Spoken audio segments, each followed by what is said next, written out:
날씨가 이제는 선선해진 것 같습니다. 그렇죠? 낮에 조금 힘든 거 빼놓고, 낮에도 근데 뭐 많이 나아졌죠. 낮에 조금 힘든 거 빼놓고는 날씨가 참 많이 좋아져서 가을이 이제 다 됐구나. 밤에는 좀 추우시지 않으세요? 주무실 때 이불 안 덮으면 좀 쌀쌀하더라고요. 그래서 하나님이 참 신실하구나라는 생각을 해요. 여러분들 올해는 여름이 안 지나가면 어떡하지? 이런 걱정 해보셨어요? 안 해보셨죠? 왜? 당연히 그렇게 될 거니까. 근데 여러분들 이게 당연히 되는 게 아니라 하나님이 붙들고 계시는 겁니다. 그래서 우리가 계절의 변화를 통해서도 우리는 다시 한번 우리의 믿음을 든든하게 할 수 있으면 좋을 것 같아요. 하나님은 우리에게 약속하셨고, 약속하시는 것은, 하나님이 약속하시는 것은 반드시 지켜지게 되어 있습니다. 그리고 우리가 그걸 바라보고 살아가는 거예요. 우리가 지금 어떤 제목으로 말씀을 계속 나누고 있는가 하면, 우리가 사는 이 땅에서의 삶은 믿음으로 이해되는 왕국이다 라고 해서 믿음으로 이해되는 왕국이라는 제목으로 말씀을 듣고 있어요. 잘 생각해 보세요. 우리가 다른 건 참 잘 믿어요. 여름이 끝나면 반드시 시원한 가을이 올 것이다. 믿잖아요. 어떻게 알아요? 가을을 본 적 있어요? 가을이랑 만나가지고 계약서 썼어요? 너 여름 끝나면 8월 중순 되면 반드시 와야 돼? 이런 적 없잖아요. 하지만 가을은 늘 우리에게 약속을 어기지 않고 찾아옵니다. 그렇다면 그 가을을 만드신 하나님은 얼마나 더 신실하시고 약속을 잘 지키시겠어요. 그분은 우리에게 약속하셨습니다.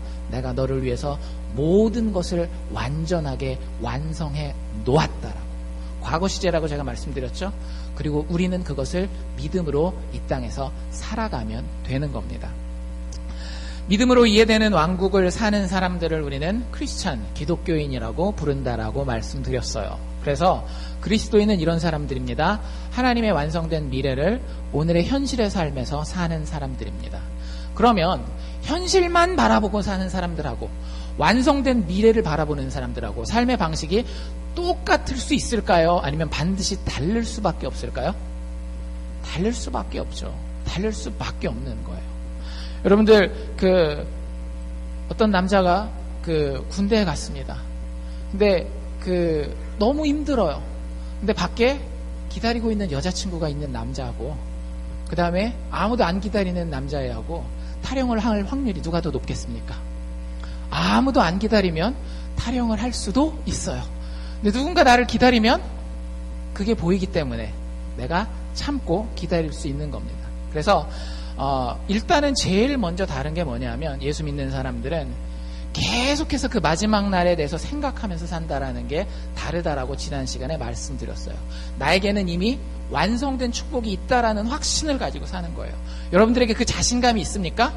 하나님께서 하나님의 자녀들은 사랑하셔서 완성시켜 놓은 것을 향해 계속 자라가게 한다라고 말씀해 주셨어요. 지금 나의 모습은 여러분들 어떨지 몰라요. 하지만 성경에서는 계속해서 뭐라고 이야기하고 있어요? 우리가 자라간다, 성장한다라고 하는 표현을 쓰면서 우리는 반드시 언젠가는 하나님의 은혜에 의해서 그 자리에 도달할 것이라고 이야기하고 있습니다. 그래서 두 가지를 반드시 기억하면서 산다라고 얘기했죠. 기억나세요?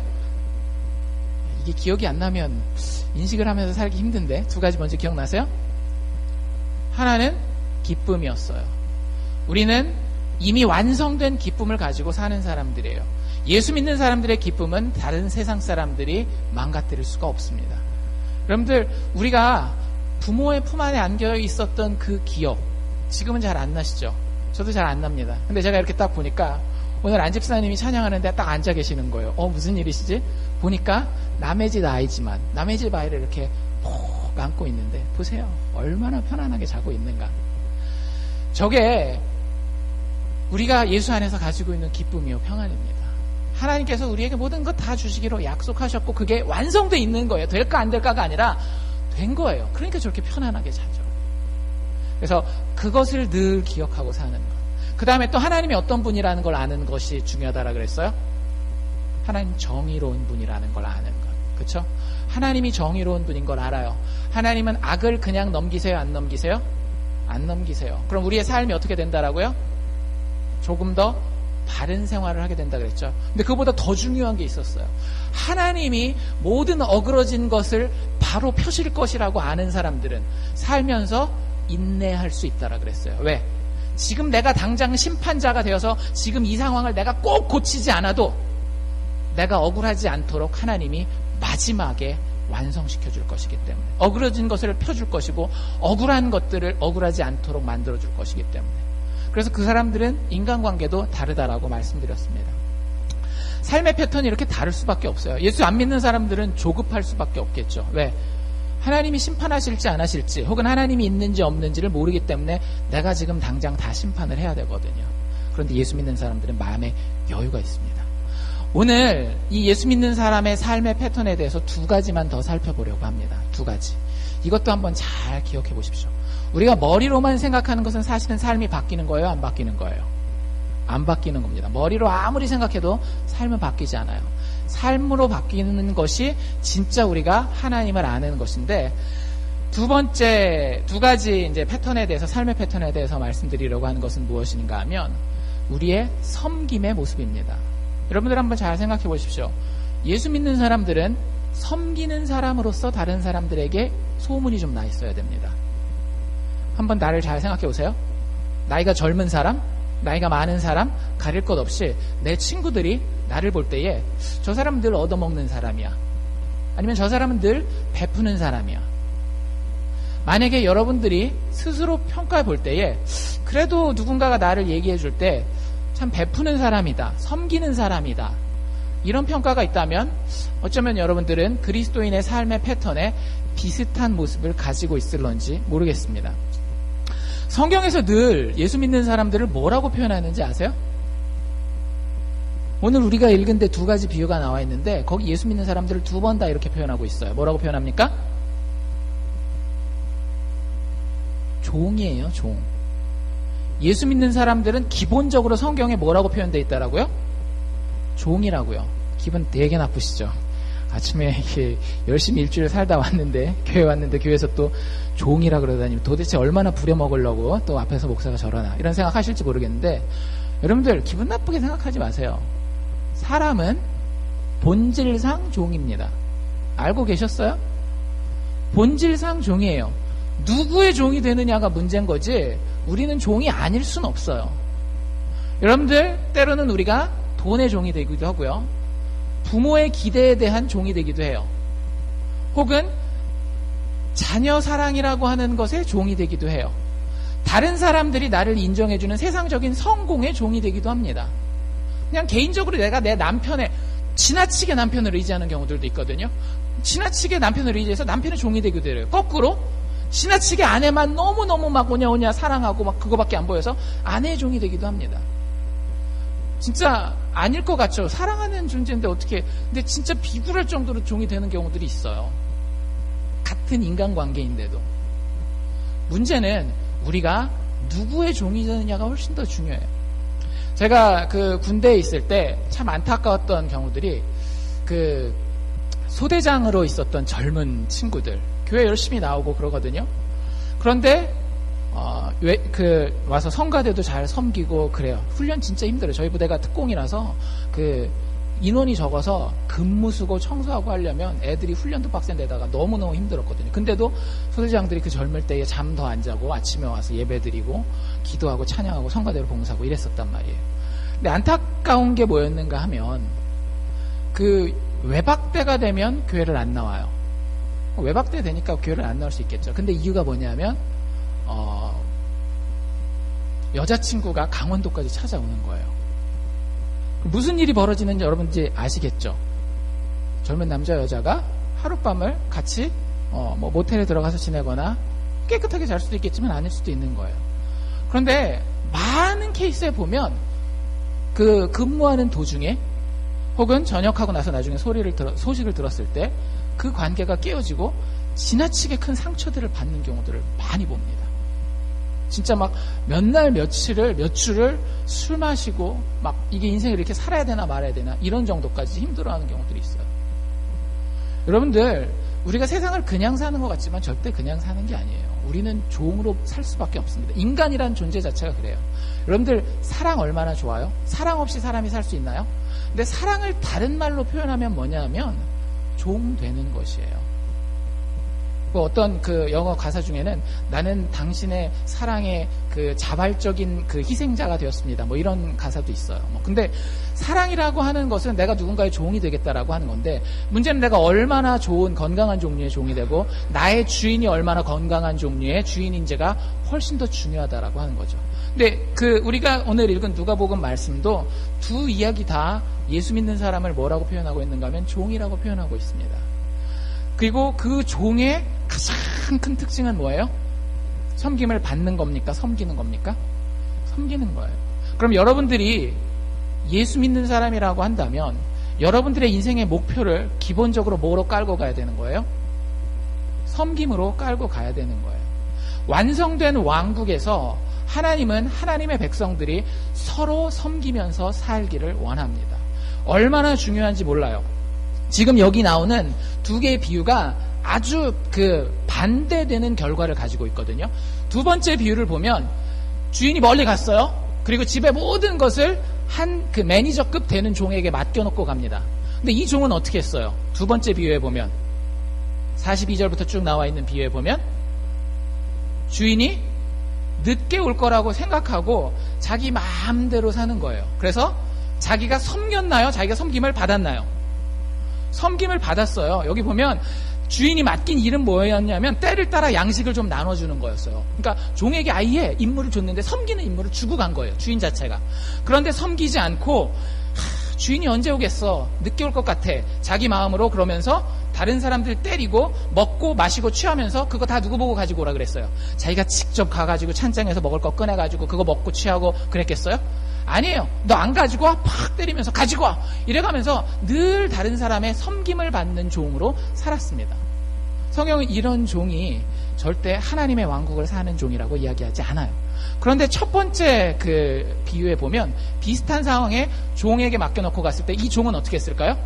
주인이 새벽 2시, 3시에 왔는데도 끝까지 그 섬기는 일을 잘하고 있었어요. 그런데 놀라운 건 이 첫 번째 종의 비유의 주인공은요, 사실은 거기서 진짜 그 뭐라 그래야 될까, 스포트라이트를 받아야 되는, 하이라이트를 받아야 되는 사람은 이 종이 아니라는 거예요. 자세히 쭉 보면은요, 새벽 3시에 주인이 돌아왔어요. 근데 종이 그때까지 열심히 일하고 있었습니다. 그럼 우리는 상식적으로 생각하면 이 이야기는 어떻게 끝나야 돼요? 주인이 종을 잘했다고 칭찬해주고 상 주고 축복해주고 복 주고 하면 끝날 걸로 생각해요. 근데 그렇게 끝나지 않아요. 갑자기 주인이 종에게 오더니 그 옷을 바꿔 입습니다. 여러분들 지금 교회 옷 입으시고 여기 페인트 칠하라 그러면 칠하시겠어요? 안 칠하시겠어요? 안 칠하시죠? 왜? 이 좋은 옷이니까. 이 좋은 옷을 정리를 하잖아요. 그 당시에 여러분들 그 옛날 이스라엘 사람들 입는 옷 보면 어떻게 생겼어요? 이불자락 같은 걸 저렁저렁 걸치고 다니잖아요. 그 옷은 일할 때 입을까요? 못 입을까요? 못 입어요. 여기 보면 성경에 이 표현이 되게 많이 나왔는데 이게 오늘 무슨 뜻인지 좀 배워가십시오. 허리에 띠를 띈다라는 표현이 있어요. 그럼 우리는 대개 성경에서 뭐라고 생각해요? 아, 허리띠 해가지고 구멍 3칸 딱 집어넣는 거, 이걸로 생각하는데 그 당시에는 허리띠가 없었어요. 허리에 띠를 띈다라는 건 뭐냐 하면 그 이불처럼 이렇게 쭉 내려가잖아요. 그럼 가운데 끈을 이렇게 묶어 놓습니다. 그럼 일을 해야 될 때는, 종들이 일을 해야 될 때는, 섬겨야 되는 자세에 들어갈 때는 밑에 있는 이 치맛자락 같은 거 있잖아요. 이걸 다 걷어요. 그래가지고 점매가지고 허리 띠는 대로 싹 집어넣습니다. 이거를 허리를 띈다라고 얘기를 하는 거예요. 허리를 띈다라고 하는 것은 무슨 자리로 들어갔다라고 얘기를 하는 거냐면 종의 자리로 들어갔다라는 거예요. 근데 성경 잘 보세요. 누가 그렇게 했대요? 주인이 띠를 띄었다라는 거예요. 여러분들 생각해 보세요. 저기 우리 예슬이가 있는데 예슬이 잠 깨면 우리 여기 앞에다 앉혀놓고 우리 다 앞에 모여가지고 단체로 세배할까요? 말이 되나요? 말이 안 되죠. 그만큼 그 당시에도 나이라고 하는 것은 상당히 큰 장벽이었거든요. 그 다음에 신분적인 계급이라고 하는 건 상당히 큰 장벽이었습니다. 그런데 종이 아니라 누가? 새벽 2시에 3시에 왔던 그 주인, 자기도 얼마나 피곤하겠어요. 자기도 그때까지 멀리 여행을 갔다가 오느라고 피곤했을 텐데 새벽 2시, 3시까지 깨어있는 종을 보고 자기가 섬김의 자세가 되어서 허리에 띠를 떴다라는 거예요. 그리고 종들은 어떻게 해요? 또 지금까지 수고했어 하고 편안한 자리에 앉히고 자기가 가서 수종 들었다는 겁니다. 그 당시에 종들이 주인을 수종들 때 늘 했던 행동이 뭔지 아세요? 신발을 벗기고 그 발을 자기 맨손으로 닦아주는 거예요. 예수님이 제자들에게 했던 바로 그 행동을 주인이 하시겠다라는 거예요. 실제 예수님이 이 행동을 하셨잖아요. 돌아가시기 전날 밤에. 여러분들, 이 첫 번째 비유의 주인공은 착한 종보다는 사실은 나중에 돌아온 주인입니다. 여러분들, 세상을 사는 사람들은 아까 그 못된 종처럼 살아요. 섬겨야 되는데 자기가 꼭 섬겨야 되는, 내가 섬기지 않으면 손해를 보는 장소에서만 섬깁니다. 한국 사람들 늘 이런 얘기들 하잖아요. 좀 비굴하고 이런 사람들에게. 저 사람은 강자한테는 한없이 비굴하고 약하고 약자한테는 그 앞에 군림하고 너무 강자 노릇한다라고. 여러분들 그런 얘기 들을 때 좀 기분 나쁘지 않으세요? 성경에서 그런 삶의 모습을 가지는 사람을 악한 종이라고 이야기하고 있는 거예요. 거꾸로 우리가 살게 된 완성된 나라의 왕은 예수 그리스도입니다. 마지막 날 찾아올 이 주인이에요. 그런데 그 주인은 어떻게 하신다라고요? 본인이 주인임에도 불구하고 종의 모습이 되어서 허리에 띠를 띠고 우리의 손과 발을, 가장 더럽고 가장 추악하고 가장 연약하고 부끄러운 부분을 씻겨주시겠다라고 하는 거예요. 여러분들, 그 왕국을 사는 사람이 과연 어떤 삶의 모습을 살겠습니까? 한번 생각해 보십시오. 여러분들, 우리는 다 섬기면서 삽니다. 제가 여기 있는 모든 분들을 봤을 때 하나도 섬기지 않고 사는 사람들은 없어요. 섬기고 살아요. 그런데 예수 믿는 사람의 섬김의 틀림이 무엇인가 하면 우리는 차별 없이 섬긴다라고 하는 거예요. 아까 얘기했던 이 악한 종은 하나님을 알지 못하는, 하나님의 왕국을 알지 못하는 사람들은 자기가 상황을 가려가지고 섬깁니다. 하지만 예수 믿는 사람들은요, 늘 섬기려고 해요. 상황을 봐가면서 섬기려고 하지 않습니다. 하나님의 왕국에서는 서로 섬기는 거예요. 잘 생각해 보세요. 여러분들, 이 성경이 쓰여지던 시대, 특별히 신약 성경이 쓰여지던 시대에 여자는 사람으로 취급이 됐었다라고요, 안 됐었다라고요?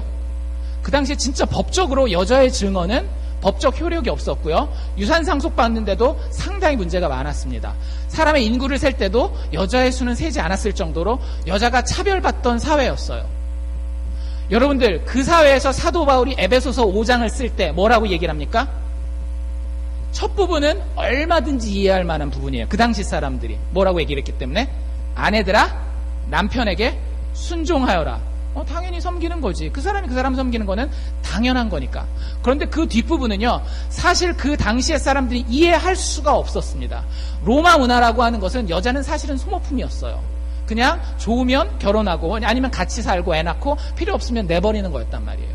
그런데 그 사회에서 사도 바울이 남자들에게, 여자에게 어떻게 대하는지를 이야기할 때에 그리스도께서 죽기까지 교회를 사랑하신 것처럼 너희 가서 너희 아내들을 사랑하라고 이야기를 하는 거예요. 서로 섬기라고 하는 겁니다.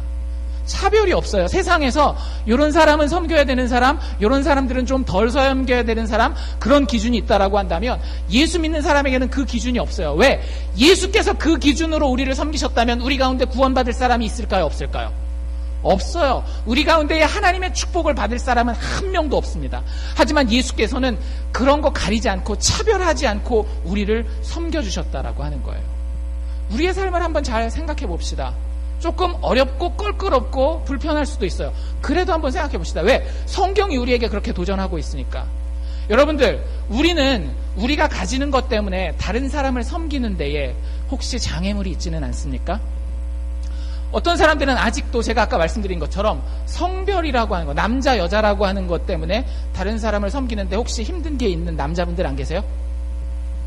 제가 청년부 때 아는 선배 한 분이 있었어요. 그분 지금 목사님 돼서 목회를 아주 열심히 잘하고 계신 분이에요. 근데 그분이 장로님 아들이었는데 정말 되게 신실했습니다.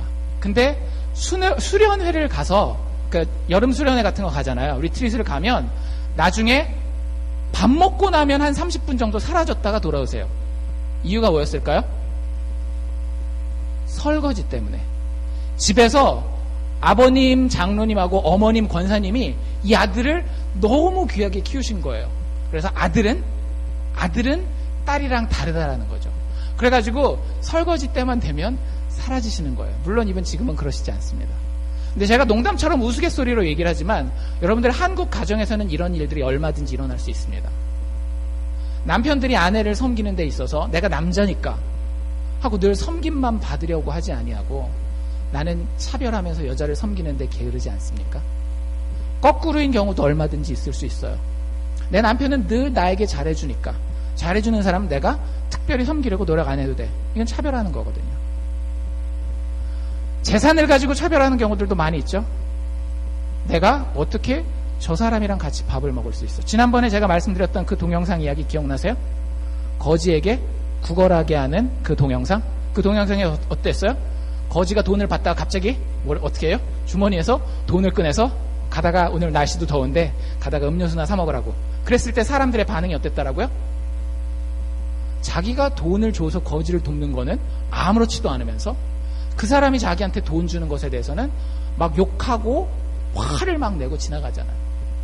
여러분들 그게 비디오 동영상에 나와서 그렇지 거기 내가 찍혔었으면 우리 모습 어땠었는지 모릅니다. 거지는 당연히 내가 돈을 주는 것을 통해서, 여러분들 내가 거지에게 돈 주는 게 이게 섬기는 게 아닌 경우들도 되게 많아요. 알고 계세요? 내가 거지에게 돈을 주는 게 거지가 나를 섬기는 경우예요. 사실은 많은 경우에. 왜요? 내가 거지에게 돈을 줌으로 그 사람이 비굴하게 받고 그것 때문에 나는 어떤 느낌을 받아요? 상당히 우월한 느낌을 가지잖아요. 사실은 내가 돈을 주지만 거지로 하여금 나를 섬기게 하는 거예요. 우리가 만약 그런 마음가짐을 가지고 있다라고 한다면 하나님 그런 차별 있는 섬김을 원하시지 않습니다. 세상에서의 지위를 가지고 그러는 경우들도 있고요. 자기가 가진 학력 때문에 다른 사람을 섬기는 데에 어려움을 겪는 사람들도 있습니다. 또 나이 때문에도 한국 문화에 좀 이렇게 많이 들어가는 건 제가 좀 말씀을 자세히 드리고 넘어갈게요. 나이 때문에 섬김에 어려움을 겪는 경우가 많이 있어요. 뭐 제가 어르신들 보고 얘기해 드리기보다는 우리 유스그룹 애들 혹은 심지어는 유초등부 애들을 두고 한번 얘기를 해봅시다. 제가 이렇게 보고 있잖아요. 웃길 때가 많아요. 진짜 웃길 때가 많아요. 벌써 나이로 딱 돼 있어가지고요. 나이 어린 애들은 나이 많은 애들을 섬기는 거예요. 나이 많은 애들은 당연히 나이 어린 애들의 섬김을 받는 게 당연한 줄로 알고 있어요. 물론 아닌 경우들도 있겠죠. 여러분들 근데 이게 한국 사람들의 뼛속 깊이 남아 있습니다. 저도 그런 게 있다라는 걸 알고 있어요. 그런데 우리가 정말로 하나님 나라의 사람이라면 하나님의 나라가 어떻게 완성되었는지 그것을 완성시킨 주인이 통치자가 누군지 알고 있다라고 한다면 그것에 대해서 인식하고 그걸 극복해 나가려고 노력해야 되는 거예요. 이런 경우도 있습니다. 내가 섬기는 데에 차별을 두는 경우, 이런 경우도 있어요. 이건 조금 잘 생각해 보셔야 되는데 생각이 아주 주도적인 분들이 있어요. 막 앞에 나서서 막 일하고 이런 경우도 있잖아요.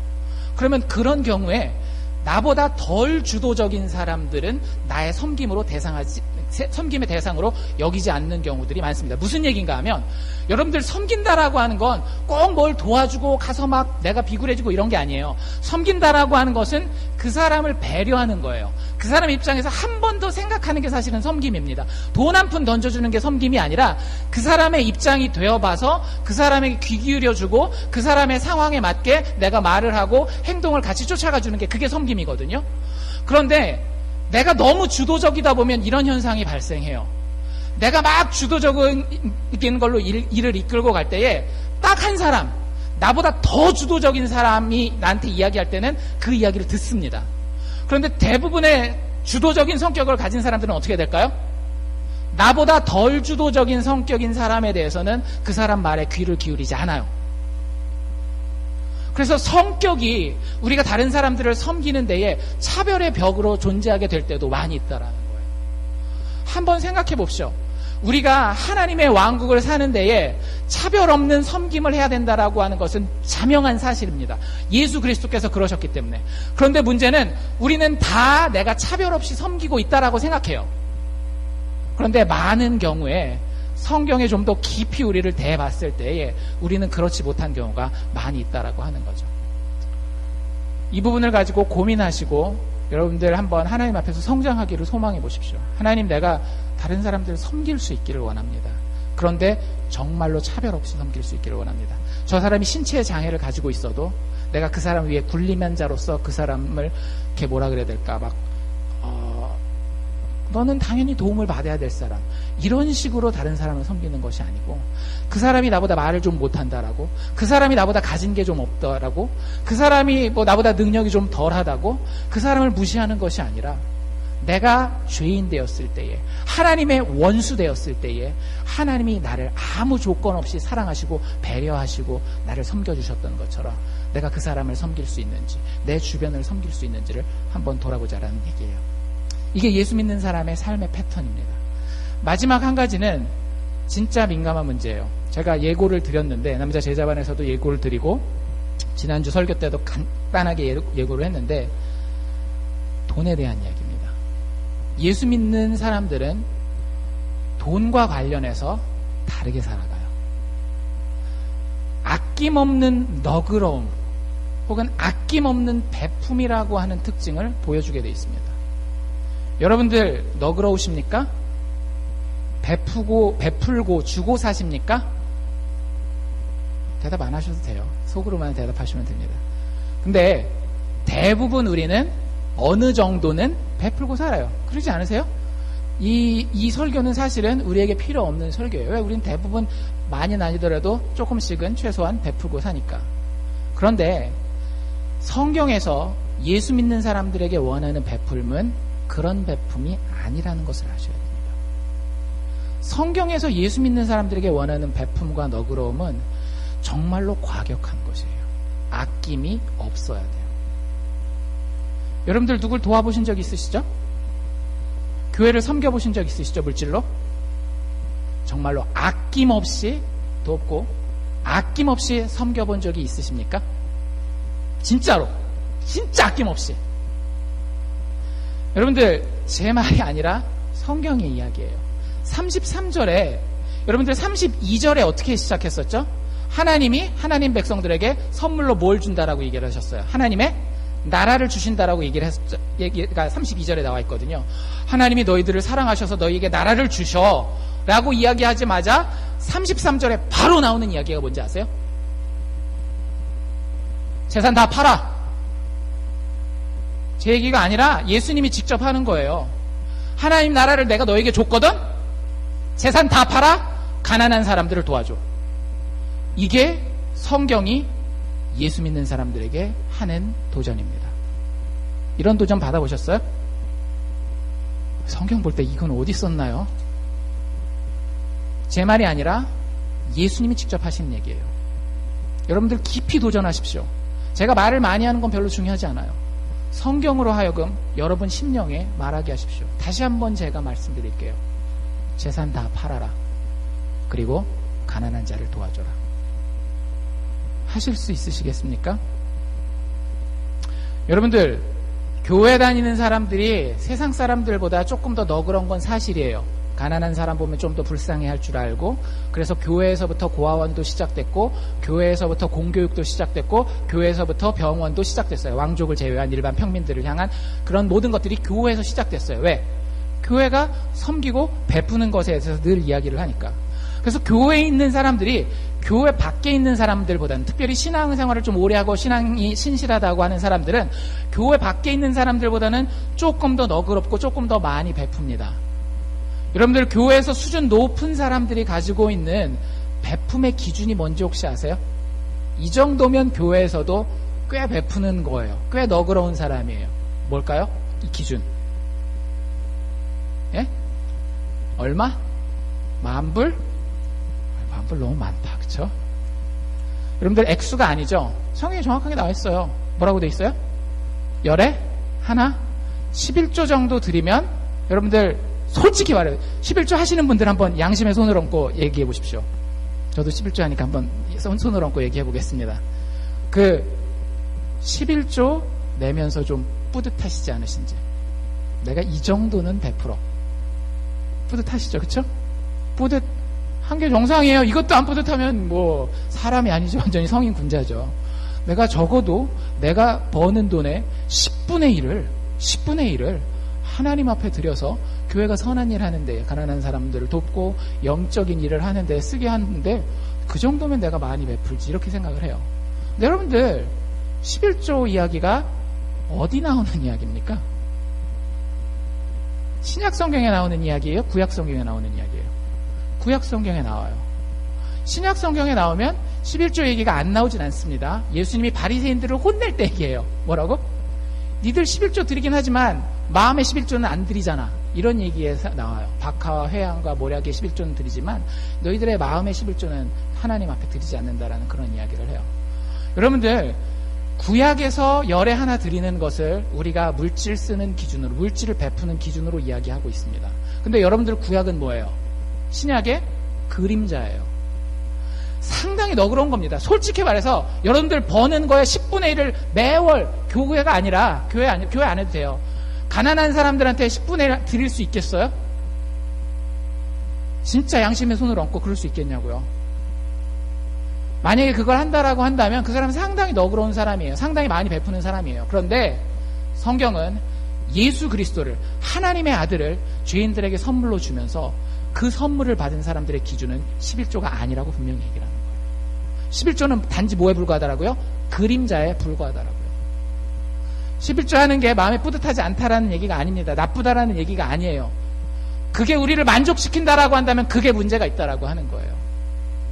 예수님의 기준은 뭐라고요? 재산을 다 팔으라니까요. 재산을 다 팔아서요, 가난한 사람들을 도와줄 만큼 너그러우라는 거예요. 11조는 진짜 약과예요. 11조는 어디서 내는 거예요? 내가 버는 거에서 내면 됩니다. 그렇죠? 자기가 기존에 가지고 있던 자산은 건드려요, 안 건드려요? 내 뱅크 어카운트랑 내 집이랑 차랑 이런 건 안 건드려요. 뭐만 생각하면 돼요. 내가 조금 너그럽다라고 생각하려면 앞으로 들어오는 수입에서 내가 100만 불 벌면 10만 불 그래도 드리지, 10만 불 벌면 10,000불 드리지, 10,000불 드리면 1,000불 드리지. 자기가 최소한 뭐는 남겨놓은 거예요? 자신의 안전지대, 피난처는 남겨놓은 거예요. 그런데 예수님은, 성경은 우리에게 그렇게 이야기하고 있지 않더라고요. 뭘 팔으라고요? 네 수입이 아니라 뭘 건드리라는 거예요? 자산을 건드리라는 거예요. 예수 믿는 사람들은요, 절대 안전지대를 살아가는 사람들이 아닙니다. 여러분들 하나님 그렇게 만만하게 보이세요? 나의 안전지대 딱 남겨놓고 안전지대에다가 충분히 발을 딛고 난 다음에 하나님은 나를 도와줄지 안 도와줄지 모르니까 내가 믿어요, 천국은 가야 되니까 믿어요, 죽은 다음에 지옥은 보내지 마세요, 하나님 믿어요, 발 살짝 얹어보고 10분의 1 정도 얹어봤으니까 다시 뺄게요. 하나님 절대 그렇게 가벼운 분이 아니에요. 하나님 우리의 모든 것을 원하십니다. 왜? 모든 것을 이미 주셨기 때문에. 사도 바울도 같은 가르침을 주고 있어요. 사도 바울이 그 에베소 교회를 돕고 마지막에 떠날 때에 하는 말이 이겁니다. 너희의 아는 바 이 손으로 나와 내 동행에 쓰는 것을 다 감당하여서 범사에 너에게 모범을 보였다, 이렇게 얘기를 해요. 무슨 얘기냐면 에베소에 꽤 오랫동안 사도 바울이 머물러서 교회를 했거든요. 그런데 거기서 에베소 교회에서 많이 서포트를 안 받아요. 왜냐하면 가난한 사람들이 많았었던 것 같아요. 오히려 빌립보 교회나 다른 데서 서포트를 받았습니다. 그리고 자기는 어떻게 해요? 밤에는 그 성경을 가르치고 낮에는 텐트 만드는 일을 해요, 직접. 그렇게 해서 일을 하면서 그렇게 한 이유가 뭐냐 하면 내가 너희에게 물질을 어떻게 쓰는지를 보여주려고 한 거였다. 사도 바울이 그 물질을 벌어가지고 어떻게 했을까요? 자기가 낮에 일한 거 가지고 자기 생활비 할 뿐만 아니라 여기 뭐라 그랬어요? 나와 내 동행들의 형편까지 다 살펴서 그 사람들에게 나눠줬다라는 거예요. 아마 우리의 형편보다는 훨씬 어려웠을 것 같아요, 사도 바울이. 왜? 밤에는 목사님하고 낮에는 나가서 텐트 공장 근로자로 일했으니까. 그럼에도 불구하고 자기 생활 다 책임지고 다른 사람의 도움까지 생각해가면서 도왔다라는 거예요. 그러면서 예수님의 말씀을 인용합니다. 이와 같이 수고하여 약한 사람들을 도울 뿐만 아니라 주 예수의 친히 말하신 바 주는 것이 받는 것보다 더 복이 있다 함을 기억하여라 라고 이야기를 합니다. 예수 믿는 사람들은 늘 손에 가진 물질에 대해서 쓸 것을 생각해야 됩니다. 어제 새벽에 제가 한번 말씀드린 거예요. 여러분들, 세상은 우리가 늘 뭐에 대해서 얘기를 하죠? 돈을, 물질을 어떻게 벌지에 대해서 이야기를 해요. 그럼 우리는 죽어라고 그 자리 쫓아가면서 어떻게 하면 돈을 잘 벌 수 있는지 막 돌아다니면서 듣습니다. 여러분들 그것 자체가 나쁜 게 아니에요. 그런데 기억하십시오. 성경을 보면서 성경이 어떻게 하면 우리에게 부자 되는지에 대해서 이야기하는 구절 보신 적 있으세요? 있어요. 부지런하면 부자 된다, 이 얘기 있습니다. 그런데 별로 많지 않아요. 성경은 오히려 돈 이야기를 할 때 항상 무슨 얘기를 할까요? 쓰는 얘기를 해요. 자본주의 사회에서 경제가 돌아가기 위해서는 소비가 미덕이다 뭐 이런 얘기들 하잖아요. 그런데 그런 의미에서의 쓰는 것을 이야기를 하는 것이 아니라 너의 마음가짐이 어떠한가를 보여주기 위한 그 베품이고 그 씀입니다. 여러분들 예수 믿는 사람들은 어떤 사람이에요? 이미 하늘에 거저받은 너무 큰 기업이 있는 사람들이에요. 여러분들 그거 알고 계셔야 돼요. 그게 현실로 느껴지셔야 돼요. 예수 믿어요, 예수 믿어요. 그게 아니라 천국에 이미 예수 그리스도라고 하는 하나님이라고 하는 그 무엇과도 바꿀 수 없는 정말로 귀중한 보물을 가지고 있는 사람이라는 게 현실로 느껴져야 됩니다. 그래서 이 땅에서 살아갈 때에 아낌없이 너그러운 모습으로 살 수 있게 되는 거예요. 이게 잘 감이 안 오시면 이렇게 비유를 들어드릴게요. 여러분들 인터넷 쇼핑 가끔 하시거나 아니면은 아예 그 백화점에 나가서 쇼핑을 하시잖아요. 그럼 이 사람이 은행 잔고가 얼마 있는지를 금방 알 수 있습니다. 은행 잔고가 좀 있는 사람들은 어떻게 해요?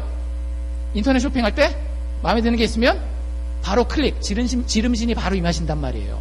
이거 몇 불 안 하네. 클릭. 가서도 어떻게 해요? 옷가게 같은 데서 가서도 자기 뱅크 어카운트가 충분하니까 어떻게 해요? 돈을 쓴단 말이에요. 쉽게 써요. 여러분들 예수 믿는 사람들은 뱅크 어카운트에 돈을 가진 것보다도 더 큰 것을 소유한 사람들이에요. 그러면 이 세상에서 우리가 가진 돈을 하나님이 원하시는 방식으로 쓰는 데에 별 문제와 두려움이 없게 됩니다. 문제는 뭐냐 하면 우리 마음 가운데에 다른 마음이 있다라고 하는 거예요. 하나님은 우리에게 이만큼의 아낌없는 베품을 원하시는데 우리의 마음은 그 돈을 나에게 꼭 붙들고 싶은 욕심이 있어요. 여러분들 이 욕심이 얼마나 큰 죄인지 잘 모르시죠? 성경에 간음이나 도적질이나 분노에 대한 이런 그 죄에 대한 언급보다도 욕심에 대한 언급이 정말 많이 나와 있어요. 우리가 인식을 못해서일 뿐이지. 게다가 이 욕심이라고 하는 죄는 정말로 사람이 인식하기가 너무 힘듭니다. 여러분들 죄를 고백하는데 이런 죄는 고백하죠. 제가 남의 걸 훔쳤어요. 이런 죄는 고백할 수 있을 것 같아요. 제가 다른 사람 때렸어요. 혹은 내가 사기를 쳤어요. 내가 말을 잘못해가지고 다른 사람한테 상처를 줬어요. 이런 죄는 고백하기가 쉬워요. 근데 이렇게 죄를 고백하는 사람 본 적 있어요? 제가 욕심이 너무 많아서 저를 위해서만 돈을 너무 많이 쓰는 것 같아요. 저를 위해서만 돈을 너무 많이 모아두는 것 같아요. 이렇게 죄를 고백하는 사람 본 적 있습니까? 저는 못 봤는데요. 저한테 와가지고 이렇게 제가 목회하다 보면 신방도 하고 상담도 하다 보면 다른 이런 종류의 죄는 많이 해요. 아내한테 제가 이렇게 잘못했습니다. 자식한테 이렇게 잘못했습니다. 뭐 이런 죄 고백은 많이 하는데 제가 욕심이 많아가지고 저를 위해서만 돈을 많이 모아놨어요. 제가 욕심이 많아가지고 저를 위해서만 돈을 썼어요. 이런 사람은 거의 본 적이 없어요. 여러분들 그만큼 욕심이라고 하는 죄는 상당히 위험한 죄입니다. 대부분의 사람들이 사실은 이 죄를 가지고 있는데 대부분의 사람들이 인식하지 못하는 죄예요. 그래서 예수님이 그렇게 자주 언급하는 겁니다. 니들 그거 있어. 인정이 안 되는데 분명히 있거든요. 그래서 여러분들이 이렇게 생각하시면 쉽습니다. 과연 나는 욕심이라고 하는 탐심이라고 하는 죄를 가지고 있을까요? 안 가지고 있을까요? 가지고 있어라고 생각하면 그게 정답입니다. 나이에 많고 적음에 상관없이 재산에 많고 적음에 상관없이 욕심, 탐심이라고 하는 죄는 반드시 누구에게나 있는 것이에요. 그럼 잘 생각해 보세요. 얼마나 우리가 하나님으로부터 멀어요. 하나님은 어때요? 모든 거 다 팔으라는 거예요. 자기 안전지대도 남겨놓지 말고 물질 다 내려놓고 하나님 앞에 나오라는 거예요. 그렇게 주고 섬기라는 거예요. 그런데 우리는 어때요? 나도 알지 못하는 사이에 그걸 아귀아귀 쥐고 다른 사람과 나 자신까지도 속여가면서 그걸 내 품에 품고 나를 위해서만 쓰려고 한단 말이에요. 여러분들 거기 어떻게 소망이 있겠습니까? 그 폭이, 그 갭이, 그 계곡이 너무나 깊어서 사실 인간은 하나님의 축복으로부터 하나님의 좋은 것들로부터 너무나 멀리 떨어져 있는 존재들입니다. 인생을 살면서 힘드시죠? 어려운 것들이 있으시죠? 미국 땅에 살면서 말 때문에도 힘들고 경제적인 상황 때문에도 힘들고 인간관계 때문에도 힘들죠? 여러분들 그게 당연한 거라고요. 하나님과 우리가 이렇게 먼데 우리가 어찌 안 힘들 수가 있겠어요? 우리의 유일한 소망은 그 하나님이 우리에게 다가와 주는 것밖에 없습니다. 내가 아무리 노력해도 사실은 이 갭이 줄어들지 않아요. 하나님이 공평과 정의 심판자로서 우리의 삶에 지금 현재 찾아왔을 때에 우리 가운데 축복 가운데 거할 수 있는 사람은 아무도 없다라고 하는 거예요. 여러분들 집을 사잖아요. 차를 사잖아요. 책을 사잖아요. 옷을 사잖아요. 음식을 사고 가전제품을 삽니다. 자식을 위해서 돈을 씁니다. 성경은 이것에 대해서 뭐라고 얘기를 할까요? 그것 자체를 나쁜 것이요 죄라고 이야기하진 않아요. 하지만 분명히 이렇게 얘기를 합니다. 너희들 집을 위해서 돈을 썼지?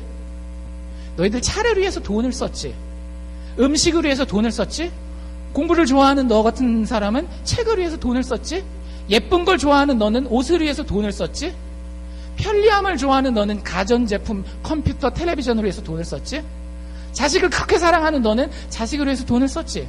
그리고 나서 34절에 이렇게 얘기합니다. 그런데 너희 보물 있는 곳에 너희의 마음이 있어. 성경 그걸 일단 죄라고 단번에 이야기하진 않아요. 그런데 과연 그것들이 돈이라고 하는 것은요, 사실은 뭐냐면 돈 자체가 죄는 아니에요. 성경도 돈을 사랑함이 일만하게 뿌리라 그랬지 돈을 죄라고 이야기하진 않습니다. 그런데 돈이라고 하는 것은 어디에 우리의 우상신이 있는지를 보여주는 분명한 잣대예요. 분명한 기준입니다. 여러분들이 진짜 하나님을 섬기고 있는지 다른 것을 섬기고 있는지는 여러분들 돈의 흐름을 보면 정확하게 알 수 있어요. 하나님이 기뻐하시는 곳에 여러분들의 돈이 흘러가고 있는지, 아니면 나를 만족시키고 나를 안정감 있게 하고 나를 돋보이게 하는, 내가 뭔가 성취할 수 있도록 하는 그곳에 돈이 흘러가고 있다면 돈이 있는 곳에 우리 마음이 있는 거예요. 그것이 우리의 우상신이 되는 것입니다. 여러분들 집을 왜 가지기를 원해요? 여러분들 사실 집이라고 하는 게 미국에 이제 살아보시니까 아시겠지만 알칸사만 해도 쉽지 않잖아요. 소유하기에 누구나 다 소유할 수 있는 겁니까? 그렇진 않아요. 20년씩 30년씩 한 달에 몇천 불씩 막 돈을 갚아가야 되는 거란 말이에요. 거기로 우리의 돈이 흘러갑니다. 근데 잘 한번 생각해 보십시오. 집이 나에게 안정감을 줘요. 내가 하나님 없어서는 살아도 집 없이 매달 렌트 내는 그 삶은 못 살겠어. 그래서 나는 그 집에 매달 몰기지 돈을 몇천 불씩 내야 돼. 여러분들 그렇다면 그 돈은 나의 마음이 어디 있는 걸 얘기를 하는 거예요? 하나님이 아닌 집을 통한 안정에 내 마음이 있다는 걸 보여주는 거예요. 차도 마찬가지고요. 음식, 옷 이런 것들은 내가 음식을 잘 먹고 옷을 예쁘게 입음으로 인해서 얻게 되는 쾌락이 있어요. 즐거움이 있단 말이에요. 즐겁지 않으세요? 음식 잘 먹으면 기분 좋잖아요. 남자도 그렇고 여자도 그렇고 옷을 잘 입으면 어때요? 뽀대나고 기분 좋잖아요. 내 돈이 글로 흘러가요. 그런데 하나님이 원하시는 곳을 향해서 나의 돈이 어떻게 쓰여져야 될지에 대해서는 전혀 생각을 하지 않고 있어요. 그럼 뭘 보여주는 거예요? 옷을 통한, 음식을 통한 나의 육체의 쾌락이 사실은 나의 신이라고 하는 것을 나의 돈의 흐름이 보여주고 있는 거예요. 자녀도 마찬가지죠. 여러분들 자녀에게 돈을 쓰는 것 자체는 나쁜 일이 아니에요. 왜? 자녀? 내 평생에 이만큼 사랑할 수 있는 존재가 얼마나 있겠어요. 그런데 여러분들 그 자녀에게 돈을 쓰는 것 때문에 나에게 정말 큰 위로가 있어요. 나에게 정말 뿌듯함이 있어요. 그런데 그것 때문에 하나님이 원하시는 좀 더 넓은 의미에서의 내 인생에서의 돈의 사용에 대한 그림이 보이지 않는다라고 한다면 이미 자녀는 나의 우상이 되어 앉아있는 것입니다. 여러분들 우리는 이렇게 하나님으로부터 멀어 있어요. 돈 문제에 있어서. 근데 돈 문제만큼 정확한 게 없다라니까요. 다른 거 가지고 저는 주일날 한 번도 안 빠졌는데요. 훈련 받는 것도 다 봤는데요. 봉사하는 것도 한 번도 빠진 적이 없는데요. 근데요, 여러분들 그것도 다 좋은 기준이에요. 근데 정확하게 돈이 가장 정확한 기준입니다. 물질이. 한번 솔직하게 가슴에 얹고 성경의 도전을 받아들여 보십시오. 너희 보물이 있는 곳에, 너의 물질이 있는 곳에, 너의 캐시의 흐름이 있는 곳에 너의 마음이 있다라고. 여러분들 이 상황 그냥 두실래요? 하나님은 저 높은 곳에 완성된 나라와 축복을 가지고 계시지만 나는 저 바닥에 처박혀서 여전히 나 혼자 이 외로운 싸움을 언제 죽을지 모르는 그 죽음의 날까지 힘들게 살아가는, 그게 10년이 될지 20년이 될지 60년이 될지 이 상황 그대로 살아가실래요? 여러분들 그렇게 사셔서는 안 돼요. 그 삶은 살만한 가치가 있는 삶이 아닙니다. 많은 실존주의 철학자들이 그래서 자살했어요. 니체라든지 해밍웨이 같은 소설가들이 다 실존주의 철학가였거든요. 너무나 좋은 것들이 있다라는 건 알아요. 그런데 내가 어떤 존재인지도 아는 거예요. 진짜 똑똑한 사람들은 자기 목숨을 끊기 쉬워요. 사람들이 그래서 이걸 바꾸려고 노력합니다. 제일 일반적으로 하는 게 뭘까요? 이걸 바꾸기 위해서 일반적으로 하는 일이 자기의 의지에 호소하는 거예요. 내가 이걸 반드시 바꿔야만 해. 돈을 꼭 이렇게 쓰는 게 좋은 게 아니라 이렇게 쓰는 게 더 좋다라고 하니까 내가 꼭 이렇게 해야 돼. 내가 꼭 이렇게 해야 돼. 여러분들이 이래가지고 성공한 거 얼마나 있으세요? 담배 끊고 술 끊고 그래가지고 잘 안 끊어져요. 대부분 담배 끊고 술 끊는 이야기들을 보면 의외로 그 과정은 상당히 단순한 경우들이 많아요. 어느 날 그냥 갑자기 하나님이 벌레 주실 거기 때문에 내가 앞으로 돈을 이렇게 쓰면 안 되지. 여러분들이 아무리 내 의지를 가지고 그걸 내 모습을 바꿔보려고 해도 하나님의 거룩함에 절대 다가갈 수 없습니다. 어떤 사람은 이렇게 감정에 호소하는 사람도 있어요. 저 불쌍한 사람들을 봐. 그래도 나는 먹을 밥이라도 있고 입을 옷이라도 있잖아. 그러니까 저런 사람들 도와야지. 여러분들 결국엔 누가 제일 불쌍하게 보일까요? 내가 제일 불쌍하게 보여요. 그럼 결국 돈은 다시 누구한테 돌아와요? 나한테 돌아오는 거예요. 여러분, 돈을 남을 위해서 쓴다라고 하는 게 쉬운 일이 아닙니다. 내가 아무리 바락바락 의지력을 발휘해도 되지 않고요. 내가 아무리 다른 사람을 불쌍하게 감정적으로 여기려고 해도 여겨지지가 않아요. 그만큼 우리는 내가 똘똘 뭉쳐서 중심이 돼 있거든요. 또 지식에 호소하는 경우가 있어요. 자, 생각해봐. 이렇게 돈을 쓰면 이런 의미 있는 일이 있지 않겠어? 막 생각합니다. 여러분들, 지적인 만족도 결국에는 나의 돈의 흐름은 바꿔놓지 못해요. 하나님이 우리에게 주시기 원하는 축복이 분명히 있습니다. 하나님이 우리에게 약속하신 좋은 것들이 분명히 있어요. 돈을 뛰어넘어서는, 어쩌면 돈을 포함하는 하나님의 좋은 약속이 있습니다. 그럼에도 불구하고 우리의 의지와 감정과 지식이 아무리 호소하여도 우리는 거기에 다가갈 수 있도록 우리 스스로를 바꿀 능력이 없는 거예요. 포기해야 할까요? 여러분들, 우리에게 여전히 한 가지 희망이 있습니다. 은혜입니다. 사도 바울이 에베소 교회를 떠날 때에 너희들 돈을 이렇게 써야 돼. 주는 것이 받는 것보다 훨씬 더 복되다 그랬어. 라고 이야기하고 갈 때에 이렇게 얘기를 하고 갑니다. 그런데 니들 의지력으로 안 될 거 알아. 니들이 아무리 눈물 찔찔 짜고 감동받아도 그렇게 돈 안 쓸 거 알고 있어. 니들이 아무리 공부를 많이 해서 돈은 이렇게 써야 된다라고 성경 공부를 100날을 해도 안 될 거 알고 있어.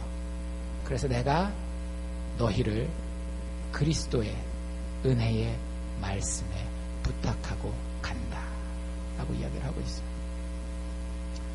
하나님의 은혜의 말씀이 사람을 바꿉니다. 사람을 바꾸는 것은 그 사람의 의지도 아니에요. 그 사람의 감정도 아니에요. 그 사람의 지식도 아니에요. 사람을 바꾸는 것은 하나님의 은혜입니다. 여러분들, 하나님이 정말 좋으십니까? 하나님이 나에게 얼마나 큰 대가를 치르셨는지, 그래서 내가 이미 얼마나 부유한 부자인지가 느껴지세요? 그러면 여러분들 돈의 흐름이 자유롭습니다. 나를 위해서도 써요. 나를 위해서 안 쓴다라는 얘기가 아니에요. 나를 위해서도 쓰지만 하나님이 원하시는 대로 나의 돈이 자유롭게 흘러다녀요. 그리고 내가 그 써야 될 돈이 있을 때 하나님 어떻게 하시겠어요? 채우시는 거예요. 그게 성경적인 물질의 그 원리입니다. 다른 모든 보물, 여러분들이 쫓아다니는 보물, 그게 자식이 됐건 비즈니스가 됐건 인간관계가 됐건 여러분들이 쫓아다니는 보물은 결국은 여러분들을 다스려요. 여러분들이 그 보물을 다스리는 게 아니라 그 보물이 여러분들을 다스립니다. 제가 아는 그 운동을 좋아하는 친구가 있었어요. 운동을 너무 좋아해요. 운동이 그 친구에게 보물이었어요. 운동선수를 하고 싶었습니다. 그런데 한국에서 엘리트 체육이기 때문에 축구선수를 하고 싶었거든요. 결국에는 거기 들어가지 못했어요. 그러니까 나중에 어떻게 될까요? 몸이 아프기 시작하더라고요. 되고 싶은데 안 되니까 사람이 마음이 아프면 어떻게 될까요? 몸이 아프는 거예요. 학교에서 2번이나 쓰러져가지고 심장이 아파가지고 쓰러져가지고 응급실에 실려갔어요.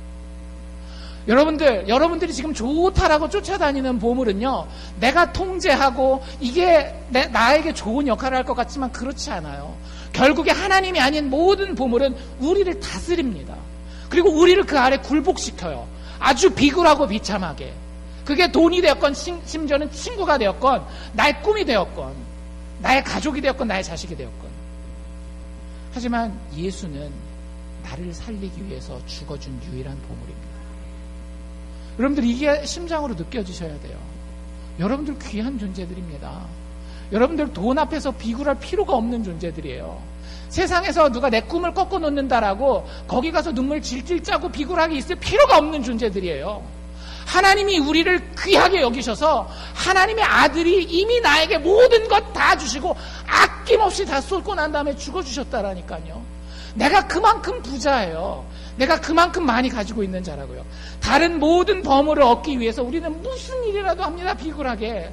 그래서 그 보물을 얻기 위한 사람들은 대부분 다 비인간적으로 돼요. 그러지 않겠어요? 그걸 안 얻으면 내가 죽게 생겼으니까 내가 비인간적이 되어서라도 짐승같이 되어서라도 그걸 얻어야만 해요.